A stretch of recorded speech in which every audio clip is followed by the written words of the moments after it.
قدیم یونانی، عربی، ایرانی، ہندی اور چینی داستانوں میں اس افسانوی پرندے کا ذکر ملتا ہے۔ اس پرندے سے متعلق چند جزئی اختلافات کے باوجود کہانی کا مرکزی مضمون ہر جگہ مشترک ہے۔ یہ پرندہ یونانی زبان میں فینکس، عربی میں عنقا، فارسی میں سیمرغ اور ققنس، ہندی میں امر پکشی یا مایا پنچھی، جبکہ چینی زبان میں فنگ ہنگ کہلاتا ہے۔ برطانوی گورے اسے روگ، جبکہ امریکہ میں اسے تھنڈر برڈ کا نام دیا جاتا ہے۔ مشہور ہے کہ اس کا سر پرندے کا اور دڑ شیر کا ہوتا ہے۔ اس خوش رنگ اور خوش آواز پرندے کی چونچ میں 360 سوراخ ہوتے ہیں اور ہر سوراخ سے ایک راگ نکلتا ہے۔ اس کی عمر 1000 سال تک ہوتی ہے۔ جب عمر کی مدت پوری ہو جاتی ہے تو یہ پرندہ سوکھی لکڑیاں جمع کر کے ان پر بیٹھتا ہے اور مستی کے عالم میں گاتا اور پروں کو پڑپڑاتا ہے۔ جب اس کی چونچ سے دیپک راگ نکلتا ہے تو لکڑیوں میں آگ لگ جاتی ہے اور یہ اس میں جل کر راکھ ہو جاتا ہے۔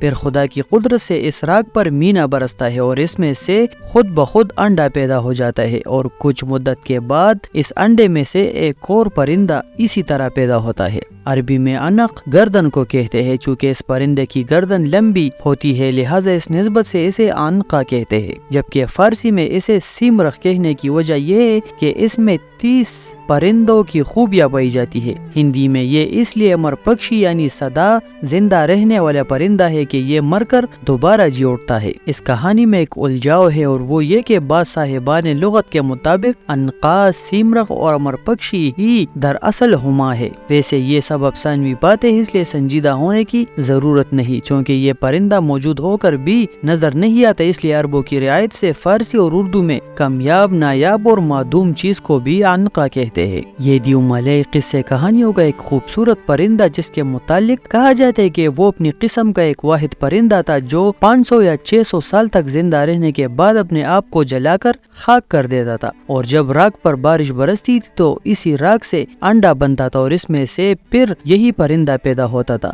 اس کی چونچ میں 360 سوراخ ہوتے ہیں۔ اردو میں ایک لفظ عنقا استعمال کیا جاتا ہے جو اس پرندے سے منسوب ہے۔ یہ ایک جزائری پرندہ ہے بلکہ تھا جس کا ذکر بہت سے مشہور جہاز رانوں کی خود نوشتوں میں ملتا ہے۔ دنیا میں اس پرندے کے بہت سے نام مشہور ہیں۔ انگلش میں اسے روک، امریکہ میں تھنڈر برڈ، عرب میں عنقا یا عنکا، فارسی میں سیمرغ، ہندوستان میں گرودا وغیرہ کے نام سے اسے پکارا جاتا ہے۔ یہ پرندہ ایک بہت بڑے عقاب یا گدھ جیسا ہوتا تھا جس کا ونگ سیم یعنی پرندوں کا پھیلاؤ 1800 میٹر یعنی 2 کلومیٹر کے قریب بتایا جاتا تھا۔ یہ پرندہ ویران جزیروں بالخصوص مڈغاسکر اور بلند و بالا پہاڑی سلسلوں مثلاً کوہ قاف اور افریقہ کے گھنے تاریک جنگلوں میں پایا جاتا تھا۔ اس پرندے کی خوراک میں ہاتھی، اژدہے، گینڈے وغیرہ شامل تھے۔ یہ آدم خور نہیں تھا، تاہم اپنے علاقے میں گھسنے والے بحری جہازوں کو خطرہ سمجھ کر ان پر حملہ کرتا تھا۔ مسلمانوں کے قدیم اسکرپٹس میں اس پرندے کا ذکر مشہور عرب مسلمان جہاز ران سندباد کا اس کے دوسرے اور 5ویں سفر میں اس پرندے کے ساتھ مڈبیڑ بتایا جاتا ہے۔ 5ویں سفر کے دوران سندباد کا جہاز ایک جزیرے پر لنگر انداز ہوا تو انہوں نے اس پرندے کا ایک انڈا دیکھا جو کسی مکان جتنا بڑا تھا۔ سندباد کے منع کرنے کے باوجود انہوں نے انڈے کو توڑ کر اس میں موجود پرندے کے چوزے کو ذبح کر کے پکا لیا۔ اس دوران دونوں پرندے واپس آئے اور جہازرانوں پر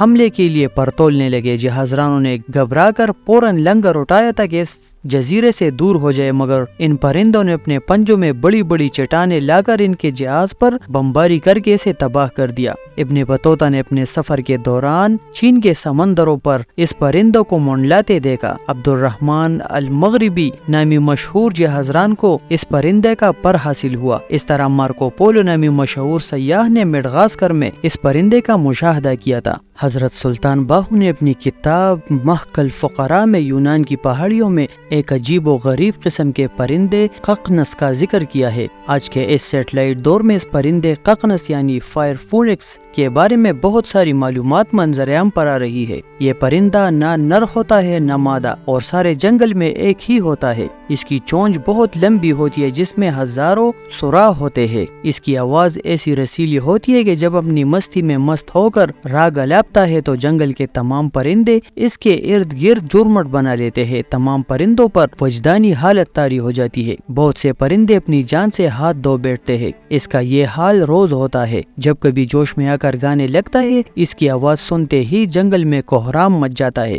جہاں جہاں کسی پرندے تک اس کی آواز پہنچتی ہے، پڑپڑاتا ہوا اس کی خدمت میں حاضر ہو کر بسمل کی طرح لوٹنے لگتا ہے۔ اس کی مجلس میں اکثر و بیشتر عموماً ہر قسم کا پرندہ حاضر ہوتا ہے۔ کسی نے کہا ہے کہ ہم نے وہاں کبھی کوی اور گدھ کو نہیں دیکھا۔ پھر جب اس نے اس دنیا سے جانا ہوتا ہے تو جنگل کی خوشبودار لکڑیوں کو اکٹھا کرتا ہے، پھر اس کے بیچ میں بیٹھ جاتا ہے اور نہایت خوشالحانی سے رنگا رنگ راگ الاپتا ہے، اور اس کی چونچ میں جوش کے شعلے بھڑکنے لگتے ہیں، جس سے لکڑیوں کو آگ لگ جاتی ہے اور وہ اس میں جل کر راکھ ہو جاتا ہے۔ اس کی جلی ہوئی راکھ ایک انڈے کی شکل اختیار کر لیتی ہے، جس میں سے ایک بچہ بن کر اڑ جاتا ہے۔ گویا ققنس کی جگہ ایک اور اسی طرح کا پرندہ آ جاتا ہے۔ کسی نے کہا کہ ققنس ایک پرندہ ہے۔ اس نے کسی درویش سے اللہ سنا اور اس نے بھی اللہ کہنا شروع کر دیا، حتیٰ کہ ذکر کی گرمی سے اس کے جسم میں آگ لگ گئی۔ راگ سے پھر انڈا بنا، پھر بچہ بنا، اور بڑا ہو کر اس نے پھر اللہ کہنا شروع کر دیا اور پھر جل گیا۔ یہ سلسلہ صدیوں سے جاری ہے۔ اس اسم کو اللہ نے پہاڑوں پر اتارنا چاہا، لیکن انہوں نے انکار کر دیا۔ یہ بھی کہا جاتا ہے کہ اس پرندے کا ذکر حدیث میں بھی ملتا ہے۔